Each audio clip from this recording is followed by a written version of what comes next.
Hi everyone, Vittorio from Eibach. We're at our damper department, and this is our weekly recap.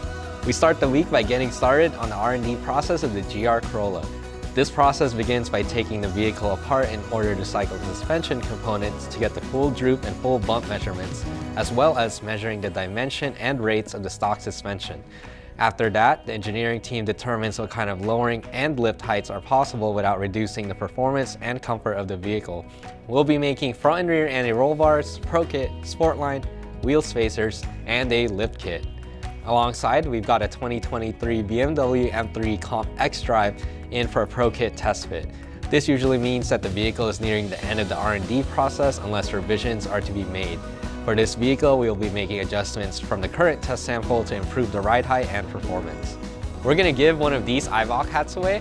All you have to do is leave a comment below with the word Pro Kit and we'll choose a winner at next week's recap. For this week's product release, we featured the Pro Kit for the 2021 to 23 Lexus IS 350 F Sport. If you're looking for a nice little drop for that OEM Plus look, this kit will be perfect for you. If you're out in Florida for Daytona Speed Weeks, you're likely to see a few of our team members.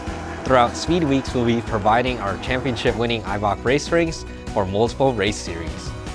Last, we took the RZR Pro XP4 for testing. Just like before, we run the course with stock setup to see what we can do to improve the vehicle in order to make the Stage 2 kit. For this, spring rates and crossover locations were changed multiple times to improve performance and stability. Once completed, we moved on to the Stage 3 kit. At this point, we simulated additional passengers, upgraded roll cage, or tools with the use of weights distributed around the vehicle. With the increased weight, the spring setup was changed front and rear to accommodate.